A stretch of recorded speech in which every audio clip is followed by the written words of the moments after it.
Cranston, Eugene Cunningham. I have been locked up, been incarcerated for half a century.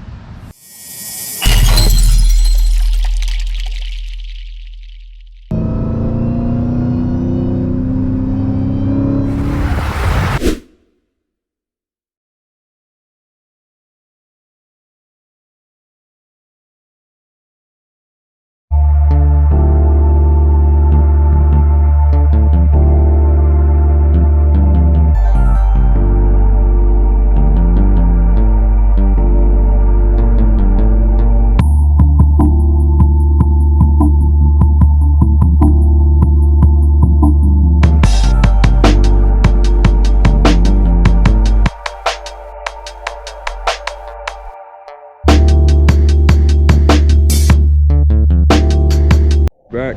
Yeah. Okay. So, you know, like traveling around through the federal system, you understand, I was still a bad actor, you know. So I went from Leavenworth, Kansas, I went to Maryland, Illinois, which at that time was the maximum security, the same thing that the ADX is now. And they had just moved all the guys pretty much from Alcatraz to Maryland. So you had a bunch of, you understand, vicious dudes in Maryland. And I stayed up there a good little while, and feds got tired of me. They sent me back to Lawton and whatnot. So I get back to Lawton, they finally sent a CADILLAC back. So got back down to Lawton, some more incidents happened. So they ended up transferring me and him back to Maryland. So when I was up Maryland, they got us, you understand, on control the modification unit. You feel what I'm saying? So now we down there, me, him, another guy in there called Cockeye Crowder, you understand, Wayne Carroll, a few other, you understand, individuals. So we're all down there, you understand, in Maryland Patrol Center. And the whole thing is that the ABs wanted more so CADILLAC than anything, because they figured, you understand, well, he the head. So he the head of this war. So we figured, you understand, if we cut the head off, the rest of the body's gonna die. But they did not know, you see what I'm saying, that principle wasn't gonna apply. So anyhow, what they did, you understand, like working with the police and whatnot, in certain instances, they was able, you understand, to get their little weapons in, their little hacksaw blades in, and such and such and such and such. So now we all locked in a cell, and they take us out and put us in a cage for recreation, one at a time. So even when we go to the shafts, we're handcuffed and we're shackled. And we go in the shaft, they got these little slots they put your stuff through, and they take the handcuffs off. So on this particular day, you see what I'm saying, it was CADILLAC's turn to go out. So at this time, you understand, is the cracker that just died, Silverstein, and his buddy was in the wreck cage. But now they done saw their way out how to get out the wreck cage. You see what I'm saying? On our range, when people come out. So now they done saw the way how they can get out the wreck cage. You see what I'm saying? So now they got knives and everything, but they just ain't waiting on anybody. They waiting on CADILLAC. So when CADILLAC turn come, they get through their little hole, but now he handcuffs and shackles, and you see what I'm saying? That's how they get him. You see what I'm saying? But now he put up a battle with him, because he was throwing him every which way he could, but you know, his hand, he handcuffed and shackled. You know what I'm saying? So you got two guys coming at you, you understand, trying to stick with knives, and you get rid of one, the other one is still sticking it. You get rid of him, another, well, you're in a situation where you use your hands to put them down, you understand, where they can't get back at you, you know? So it was a situation where I had to just sit behind bars and cry, because I couldn't do nothing. Now, I could not be instrumental. Not to cut you off, sorry, but were you able to see it from where you were? I was able, you understand, to see it for myself. I was able, you know, to see it. You know, they really put, you understand, pretty much took place with that particular situation. And you know, me, dude named Cockeye, and Wayne Carroll. You know, wasn't nothing we could do. Ralph was up there too, right? Ralph Walker. Wasn't nothing we could do.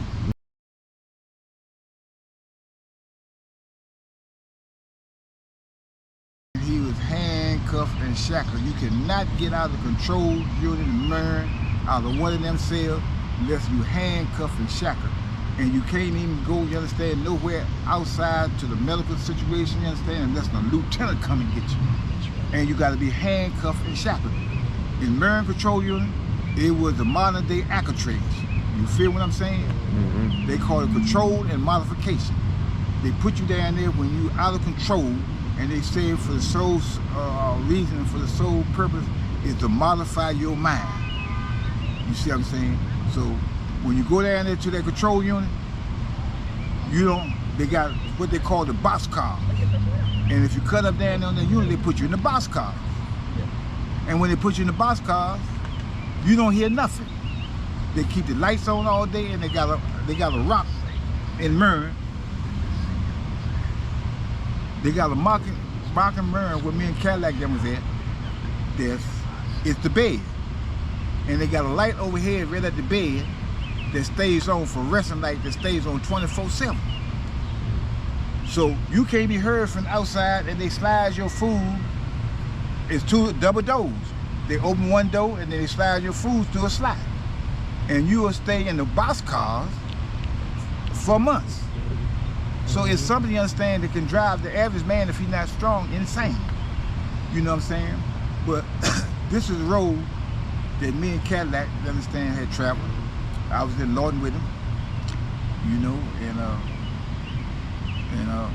I went through the Petersburg with him, and we was at Piedmont County jail one time for a minute.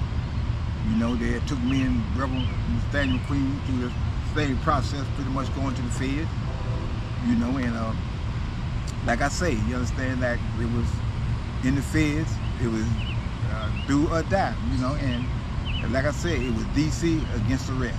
Right, and it's safe to say that the correctional officers definitely was in on that. Oh, with no CADILLAC. question. There's no question, because these dudes didn't have no homemade knives. You know, and I'm saying, how is it you gonna get these kind of weapons, you understand, inside the prison, you understand, with homemade knives? And these ABs were so vicious that the guards, I imagine, you understand, that was like telling, you understand, to stop it, I think they ended up killing them. Silverstein. Mm-hmm. He's dead now. But Silverstein was a guy, you understand, that was in California State Prison. They took him out of Cali State and put him in the feds.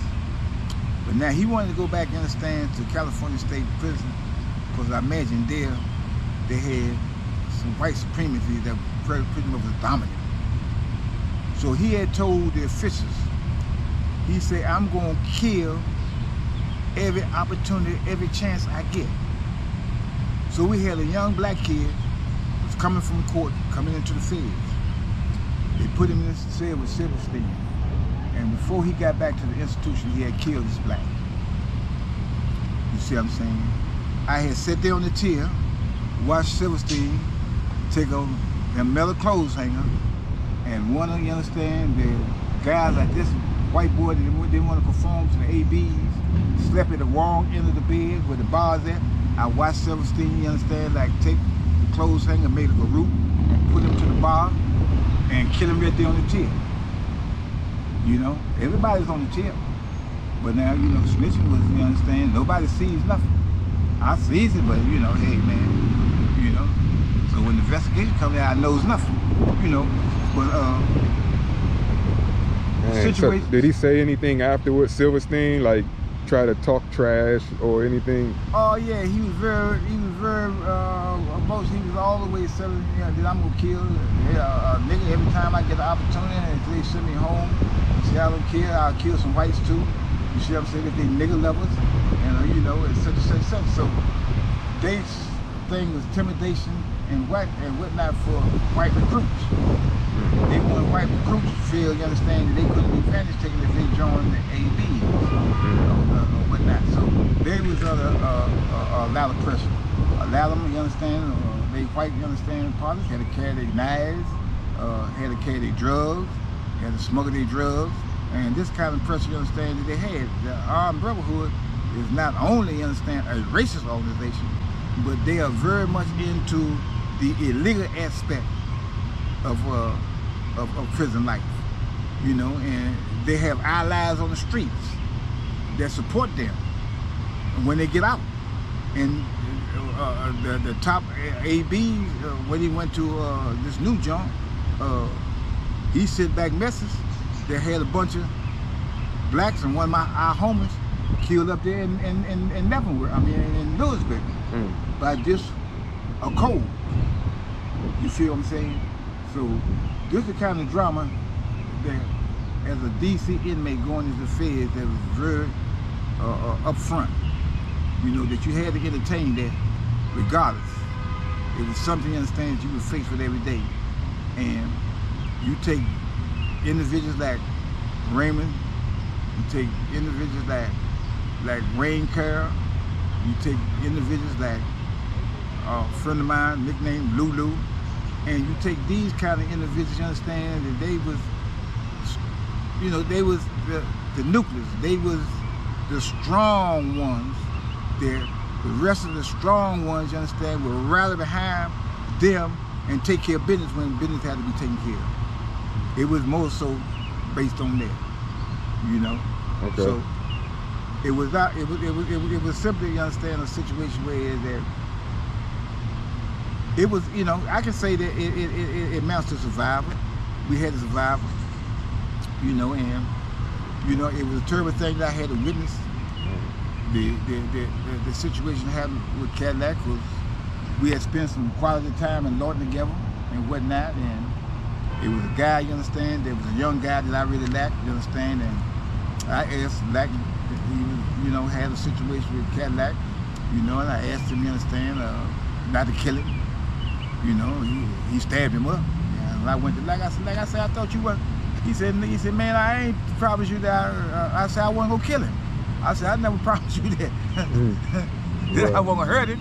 You understand? He said, well, the young boy, you understand, is challenging me. And, you know what I'm saying? I think it's crucial.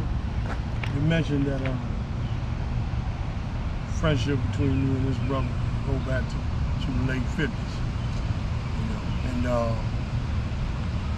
and he failed to mention that in 1995, you done something down Lawton. Oh yeah. That had never been transpired in the history. Oh yeah. Of Lawton. You took it, commandeered the compound, took over 1,400 inmates, stopped everybody from going to work, stopped them from eating, going inside the dining room for 3 days, stopped them from going to work for 5 days, and stopped them from seeing their visits because of the conditions down there and because they wouldn't allow us to have our tune. I decided that I was going to do that. And the brothers asked me how I was going to do it, and I said, I don't need but one person. I said, I need my good friend, Cut, on my back. And I said, I'm going to show y'all how I'm going to take total control of this compound. And in the history of Lawton, whenever they tried to strike, it always led to a vicious riot. You know, but me and Cut, we kept it from being that. You know, we was the only two that was allowed to go out on the compound and walk that big compound and go to every dawn to keep the peace. So to keep the COs from coming in and trying to kill us. So I just want to reiterate that. Cut is in my book. He's in the top of my book. He's in the middle of my book, The Hills of DC. You want to know more about Cut and how he lived down Lawton in the feds, you should get the book, The Hills of DC. It's on Amazon.com. Google it, go to Amazon and search it, and it'll come right up. Big facts. I appreciate y'all's support. I brought my man out so he could get with Jake and he could tell some of his story. Yeah, man, Some it's of his amazing. Yeah, just some, not all, right? Just some. Our story is really not, you understand, about whether we consider ourselves legends of Lawton and things of this nature. You know, we just basically telling the story and pointing out certain facts. You know what I'm saying? And no kudos, we don't need that.